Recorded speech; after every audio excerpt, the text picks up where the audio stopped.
Welcome to this episode of the Building Texas Show. I am excited to be in Waco, Texas, talking to David and Luke about Desperado, Waco Surf, and everything Waco today. How are y'all doing? Awesome, Justin. Thanks for having us on the show. Appreciate you, man. Yeah, fantastic. Thank you, Justin. Well, let's jump in with how did you get to Waco and why Waco for a project like Desperado that you're working on? I guess I can fill you in on a brief background of how Luke and I got involved. So rewind to 2018. This whole man-made surf experience was pretty much non-existent. And in 2018, Stuart Parsons was developing this technology with AWM on his site out at BSR. It was called Barefoot Ski Ranch. Simultaneously, Kelly Slater was building his technology in Lemoore, California. And just happened to be at the same time, both of these technologies released stuff and it went viral across the surfing world. And I just happened to be out there in 2018. I went out to surf at BSR for this new tech. It was their pilot technology from a company called American Wave Machines out of Solana Beach, California. And so I got to go out and test this wave and ride it. Fast forward into 2019, Stuart wanted to move on from what he was doing there and basically approached our group and he said, would you guys consider taking me out of this thing and taking it over? Because just the amount of attention the park was getting, it was just a lot. And so my background was in operations of restaurants. Luke's background was in finance. And so together we put together a crew. And we acquired this thing and it took 2 years of diligence and 2 years of stuff to get this thing off the books. But I don't know how we did it, but we somehow did it and managed to acquire this park in 2021 and then full rebrand of the property. And we took over operations a couple of years into the diligence period. It was a condition of close. We needed to kind of take over and see what was underneath the hood. So we kind of, we did that all within a 2-year span, closed on the property. And then I asked my wife if she'd consider moving to Waco and she did. And I had a 6-month-old baby and we packed up the Sprinter van from Encinitas, California and drove to Waco where I spent the next 4 years of my life, working this thing out. And so that's kind of how the whole thing transitioned, and how Luke and I became, the owners of this thing. Well, it's incredible in just helping people understand there is an element of the property that is surf related. You have Waco Surf, and then you're also developing a community around that in Desperado. And what does that look like, and what inspired the two to come together? Sure. Go for it, Luke. Yeah. Yeah, I think we've owned and run Waco Surf now for 5 years, and we have about 400 acres of land that we have not developed on the property. So we're only utilizing around 60 acres. And for the last 5 years, we've really sat around, gotten to know who our customers are, and really migrated our customers from. I think when we acquired the park, the primary customer base might be, say, professional surfers, as well as just kind of local water park users. And what we've migrated the experience to is really a family-friendly destination where you can bring your wife, you can bring your kids, and you can go on the water park, you can learn to surf, and you can really grow your whole surfing experience as you go. And so what we've learned from that is that we really want to build a community that is open to bringing your entire family, where surf is the center of what we do, but it's not the only thing that we do. And so we sat around, Dave and I spent about a year looking at lifestyle-based amenity communities around the world and said, what are they doing well? What do we not like? What do we feel fits, the Texas lifestyle? And what do we think is going to be fit with our customers and fit with our brand? And so, once we really established what our brand pillars are and who our customers are, it really led to the natural conclusion that, look, we know that our surf pool's full and we're sold out basically year round. And so let's build another surf pool because obviously there's a huge demand for that. We think that there's a lot of people that would love to own a house and have a view of a surf pool and watch people surfing from their backyards. And so we started designing the community from that. And then from there, it said, what other amenities are going to bring people there and make people want to spend a long time with us? And some of those amenities are, we're going to build a 13-hole golf course. And, why 13 holes? Because most people get bored after about 12 holes. And so we said, you know what, let's build a 13-hole golf course, but not a big long one either. We want one where you can go out with the kids. You can go out with 3 clubs. You play for an hour and a half. You have a great time. And then when you get done, you can go hop in the pool or go play some pickleball or do something else. And the other passion behind it was, look, we want to really celebrate Texas. And so one of our big North Stars was, this is a Texas ranch. When you drive on the property today, you drive through some kind of side little tiny county roads to get there.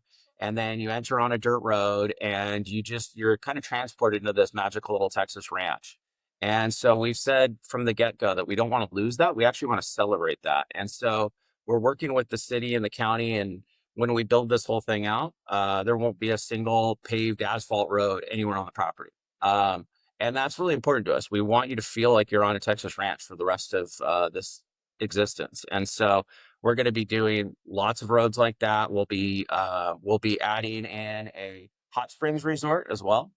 And so the hot springs resort, it really comes from, the history of that area and being able to use the water for healing. And so that's really kind of what led us all to it, was looking at, who is our customers, what do they want to do, and how do they want to spend time with us, and how can we really, utilize the resources that are already on that property and celebrate. And to kind of piggyback on what Luke was saying, it's like it was the natural like transition for our brand and our business. Like a lot of these man-made surf developments are going out and trying to create a surf experience around a development. And we kind of did it backwards. We already had an operating surf pool that was crazy successful. We have tons of people coming from all over the world to surf this place. And for us, it was the next step of evolution for Waco Surf, is now we can create more surf experience and create that community around surfing. And so we really dialed in the operations. We know how to operate one of these pools. We know how to build them. We know how to repair them. And so now it's like, now we just go basically just rinse and repeat, create another one, and now do a community around it. And so it was it's backwards from what everyone else is trying to do, but it's also given our buyers a lot of peace of mind because of our experience. And we know once we commit to doing this, that we're going to get it done, we're going to get it built, and we're not going to, back away from this thing halfway through and leave our customers holding the bag. So it's a nice transition for us. Well, and I like the lifestyle amenity neighborhood concept. And I've seen that with private pilots that fly in and out of their neighborhood, or a golf course community that is served by that golf course. Sure. You're bringing something really interesting to a city that I think Waco really has fallen into its own I-35. I think we've all seen Magnolia and Chip and Joanna, and they do a lot there. But other than that, I Baylor University, you go for football, but Waco hadn't really hit my map in the same way. And so when I discovered you, I was like, this is really interesting. But I imagine you bring a different clientele into Waco than what Waco's been seeing over the last 15, 20 years. Dude, 100%. Like this is, so I moved there 5 years ago, and just in the last 5 years, the growth that I've seen, Waco's not just a drive-by city anymore on the I-35. It's a place where you see these Baylor kids graduating, instead of going back home to wherever they're from, they're posting up and they're starting businesses, they're opening restaurants, they're buying real estate. And like, you really just see this massive growth. And like, little history of Waco that I learned from my friend Sam Brown, a Wacoan lifer. Waco was really poised in the 40s and 50s to be the financial hub of Texas. It was Central Texas. It's a bunch of banking coming into there, oil money. And then in 1952, that tornado blew through the town, completely decimated Waco, and everybody got cold feet and moved to Fort Worth. And Fort Worth became what it is today because of the tornado in Waco. And so now you're seeing this unbelievable resurgence of people coming back. And like, it's so centrally located. It's an hour and a half from Dallas, an hour and a half from Austin, 3 hours from Houston. So we're really, literally, when they say it's the heart of Texas, like, it's the heart of Texas. Like, anybody can access it. And then the draw, like you talked about, I'll just give you an example. You can look it up on Facebook. Just last week, Tony Hawk, famous skateboarder, worldwide. Everybody knows who Tony Hawk is. I don't care what you do. He comes all the time to the park, and every time he comes, he goes down to the local Waco skate park alone in the morning at like 7 o'clock. And he videos himself. He autographs the skateboard. He skates around the bowl for a little bit, and he launches this thing up in the air, and it lands in the pool, an empty skate pool. And then he kind of just walks off. And then 15 minutes later, you've got 200 people show up at the park, and then it's like an open skate with Tony Hawk. And so, like, this kind of thing that Waco probably it never have seen. Now the attraction that Waco has, Waco Surf, and the people that we're drawing to come there, that's just one example. We could do a laundry list of the people that come and actually go into Waco. They're not just hanging out at the park. They're going and seeing, Chip and Joe's Magnolia, and they're going to eat at the restaurants, and they're really getting ingrained in the Waco society and culture. And it's just really special to watch and be a part of that. But it's so exciting to hear because and I just love the story you shared about the tornado, and what an interesting throwback to how one day can change the trajectory of a Of a community. whole Oh, city. yeah. We have photographs. Yeah. There's an Austin Ave. Austin Ave is like the main thoroughfare in Waco. There's a beautiful theater called the Hippodrome.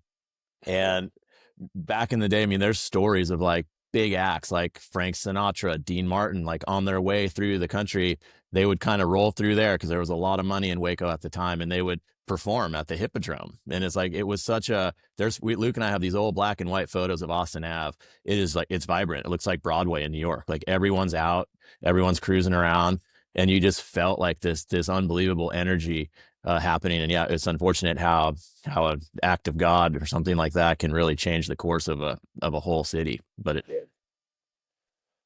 Well, I'm real excited about what you're bringing in, and I think in my audience's opinion, that is another example of destination tourism. And I think if I'm in Houston saying, "Hey, I'm going to Hawaii and I want to learn how to surf before I go," I can go to Waco in 3 hours and learn how to surf for over the weekend. That sounds like a great trip to me, and what a win for Waco to get that type of tourism, and for you to now have a community going in. I imagine that's an opportunity for a lot of Houstonians, a lot of people from Dallas, San Antonio, to come experience surfing and then go take it with them when they travel. So true. Steve and I are lifelong surfers. We've both been surfing since we were little kids. And surfing is I grew up on the beach, and I was able to learn to surf because I was just able to go every day. But it took forever. It's not an easy sport to learn. It's not very approachable because the ocean is unforgiving. The waves break in different places every time. And I think everybody out there that's ever taken a surf lesson can testify. Like the first surf lesson you do, you just get wrecked and slammed into the sand and water up your nose, and it's a trying experience. It's one of the hardest sports to really learn. And what these man-made surf lagoons have done, and what Waco has done for the sport of surfing, is made it approachable for everybody. Because before you'll ever even go out in the water, we're going to put you on the beach. We're going to run you through a nice lesson, and we're going to teach you how to, get on a surfboard, how to paddle a surfboard, how to stand up on a surfboard. Then we're going to take you out in the pool, and we're going to pair you up with an instructor, and we're going to push you into the wave. So you're not even having to necessarily try and catch the wave. We'll help you catch the wave for the first few times. And from there, the waves break in the exact same spot every single time. So you don't have that uncertainty. You also don't have stingrays. You don't have jellyfish and sharks and all the other things too. But then, finally, when you go to paddle back out, there's actually a little spot in the lagoon where you can paddle back out where you're not even getting hit by waves. So it just makes the experience and the ability to learn so much faster. And so the learning curve really speeds up. And so we've had people who have come, spent a week with us, and started out not knowing how to surf whatsoever, and within 5 days have left surfing our most advanced wave. And so that progression happens so fast because of this pool and because of our instructors and because of just that experience where you can just get repetition after repetition without the downside of, the unforgiving and uncertainty of the ocean. And then those people are now taking their skills and now going to the ocean and actually surfing. Right. And so that's what's really cool is you're able to take what you're learning there and then transition it into the ocean. And now you can become a real surfer. And to piggyback on that real quick, what's been so cool, Justin, to see at Waco, when we took over this business in 2020-ish, 19, when we started operating it, 99% of our customer base were surfers, like really core surfers, mainly from California, some from the Texas coast, but really core surfers. And they'd come out there, they'd have with a bunch of guys, almost bachelor party style, and it was like a surf trip for them, right? And over the last 5 years, we've seen this total migration from your professional or avid surfer to families. And now we're seeing, and it's even translated into the home development and the people who have acquired homes in the back, like 99% of the deposits we have on homes right now for the Desperado are Texas-based families. We have one guy from Hawaii whose family lives in New York. He's from Hawaii. He wants a centrally located meeting place because their life revolves around surfing, and it's just easier for them to meet there. But this is like, it's become such a Texas culture. Surfing has kind of integrated into the Texas spirit and formed its own kind of surfing culture that's so different than California surf culture or Florida surf culture. It's a very unique brand of Texas surfer. And that's starting to be created right now. And like Luke said, these people can come out with their families, like you're going to come out in a couple weeks or whenever you're coming this summer. And we're guaranteed you will stand up on a wave and you'll surf before you leave there. And that's so exciting because I do have the friends that have gone to Costa Rica and tried to do surf lessons on the beach, and it's defeating. And you go there, Totally. have a good time. When it sounds like I could go to Waco, really learn how to do it, go down with confidence to Costa Rica. And I imagine we 100%. a lot of that come in. And it just makes the sport more enjoyable and more approachable to the point. I tried skateboarding at one point, right? And if you don't have somebody there to guide you through it, you walk away from it and you lose the opportunity to really appreciate Totally. what it is, sport. The coolest part is to see the children come through. I have a 6-year-old daughter. She rode her first wave in her whole entire life in Waco, and just you can't fake kids can't fake their joy, right? Like whenever like it just runs through them and it just exudes. And it's so cool to watch. She caught this first wave, and our photographer on site happened to be filming at the time, and he like caught the whole thing on video. And she's like jumping around, it's just like uncontrolled joy, laughter. She couldn't even believe what was happening, and it's like that's what can happen there. And you see the kids. It's the coolest part of what Luke and I do is every day you see these children coming out of the water, children, adults. I mean, we got guys in their 80s coming out for the first time, and it's like they're all the same. You can't get the smile off their face. There's something so contagious about riding energy on a board that's just like people don't even know what to do with themselves, and their whole day has changed from it. And so it's just been an unbelievable ride to see that, and it happens every single day there. And y'all have a great YouTube channel, and your website has some great videos that show these waves, that show how it works, and then show the development as well and what you're doing with Desperado. Where could somebody find that information? Yes, you can go to wacosurf.com and get all kinds of information about what we have there. If you go to our website, you'll be able to look on there. It'll teach you about all the different types of waves that we have. It'll teach you about our surf lessons, our photography packages, and it also talks a lot about the community that we're building. There will be a whole lot more information coming out about the community over the next couple of months as we continue to launch and develop the product. But it's there's a ton of information out there, and we're just super excited to teach people about coming to surf, because we really do think it's the way that we've designed it now. This is a sport for everybody. This is no longer a sport for the coastal people. This is a sport that we're bringing to Central Texas, and we really believe that the sport of surfing has appeal to everybody, no matter where you are, no matter if you've ever been to the ocean. And one of the things we're really excited about, you mentioned going to Costa Rica and learning to surf. To go to Costa Rica, it's a 5-hour flight from Dallas.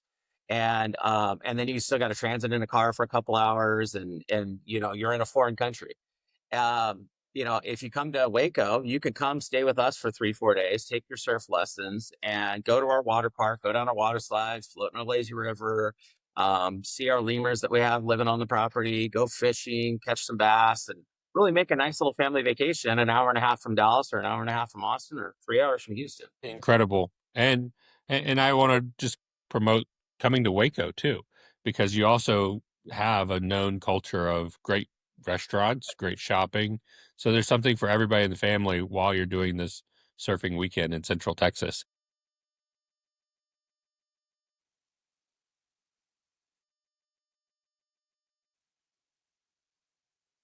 Yeah. One of the things we've been really passionate about. There are other surf pools that are opening up around the world right now, and there's other surf communities that are launching right now. But everyone that's open and everyone that's going on, their model is all the same, which is private. They're making them these exclusive private country clubs where the only way you're ever going to go and surf there and experience it is if you own a home or your friend owns a home. And they're these big giant walls, and you're locked behind the gates, and that's great for those people. They have their own little private surf wave, and it's kind of like having your own private golf course. It's fantastic for you. But that's something that Dave and I have never really embraced. Our passion has always been bringing the sport of surfing to everybody. And we've always kind of called ourselves the everyman surf pool. And, and that really led to when we went to build the Desperado, we said, we don't want to make this an exclusive community. And so our tagline, and you'll see it on our website, is, it's a community for people that want high access, but not high walls. And that's because we believe that the magic happens when you're sitting on the beach talking to the guy that, it's his bucket list to come there, and he traveled cross country and saved up for 6 months so that he could come and surf the famous wave pool in Waco, Texas. And, that's where we think the magic is. I've had so many surf sessions in our pool where I've talked to people from Brazil and Japan and Hawaii and just all over the world. And that is so much fun and so enjoyable. And it really is such a part of the stoke of Waco. And so, when we set out to build this, we said, we're never going to make this private.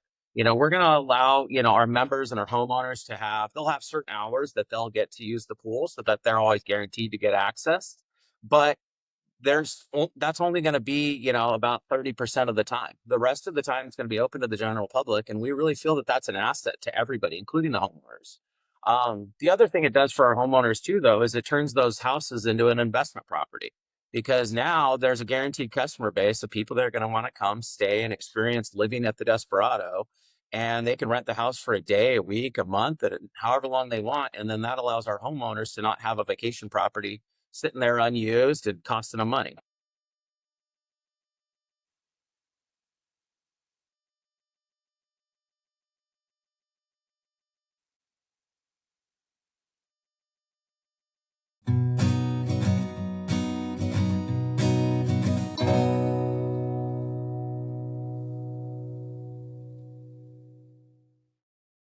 Thank you to our sponsor, Chisos Boots, and their damn comfortable cowboy boots.